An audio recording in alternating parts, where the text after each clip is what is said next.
छत्रपती संभाजीनगर जिल्ह्यातील श्री शनेश्वर देवस्थान श्री क्षेत्र वाकी नेवपूर तालुका कन्नड येथून श्री क्षेत्र त्र्यंबकेश्वर पौषवारी निमित्त कर्मफलदाता शनी महाराज पायी दिंडी रथ सोहळ्याचे आयोजन श्री श्री 1008 महामंडलेश्वर सुखदेव महाराज यांच्या शुभ आशीर्वादाने व महाराजांच्या प्रमुख उपस्थितीत शनी भक्त बलदेव महाराज, हरिभक्तपरायण परशुराम महाराज, हरिभक्तपरायण रामदास महाराज जंजाळ व हरिभक्तपरायण राम महाराज यांच्या समवेत 2 अश्व, दिंडी, रथ, पताका, भालदार, चोपदार, भजनी मंडळ, 350 महिला पुरुष भाविक भक्त बालगोपाळांसह संगीत वाद्यांच्या गजरात सारोळेथडी येथून प्रथम मुक्काम करून शनिदेव महाराज रथपालखीची गावातून सवाद्य मिरवणूक काढण्यात येऊन ठिकठिकाणी महिलांनी औक्षण केले। तसेच सारोळेथडी व पंचक्रोशीतील भाविकांनी दर्शनाचा लाभ घेतला। त्यानंतर गावातील भाविकांकडून चहापान झाल्यानंतर दिंडी त्र्यंबकेश्वरकडे मार्गस्थ झाली। या पौषवारी निमित्त शनिदेव महाराज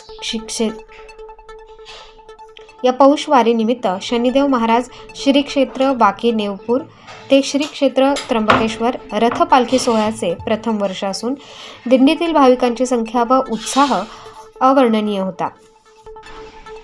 दिनांक 29 जानेवारी रोजी निघालेली दिंडी निफाड तालुक्यातील देवगाव, सारोळेथडी, मांजरगाव, सोनगाव, नायगाव, पळशे, रामकुंड, पंचवटी, पिंपळगाव, बहुला, अंजनेरी गड व 7 फेब्रुवारीला त्र्यंबकेश्वर येथे कृषी उत्पन्न बाजार समिती, मराठा विद्याप्रसारक समाज, कॉलेज, जवाहर फाटा, त्र्यंबकेश्वर येथे पोहोचेल। तरी भाविकांनी दिंडीत सहभागी होऊन पौषवारीचा लाभ घ्यावा असे आवाहन महाराजांनी केले आहे।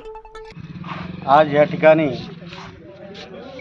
मराठवाड्यातील प्रसिद्ध देवस्थान शनेश्वर देवस्थान श्री क्षेत्र वाकी नेवपूर तालुका कन्नड जिल्हा छत्रपती संभाजीनगर येथून हा पायदिंडी सोहळा देवगाव तालुका निफाड ह्या ठिकाणून काल त्र्यंबकेश्वरकडे प्रस्थान झाला आणि तिथून चालत चालत थडी सारोळी या गावामध्ये आला आणि गावकऱ्यांनी उत्कृष्ट असं या दिंडी सोहळ्याची सेवा केली, प्रतिसाद व्यवस्थित दिला आणि हा दिंडी सोहळा आता त्र्यंबकेश्वरकडे रवाना होत आहे।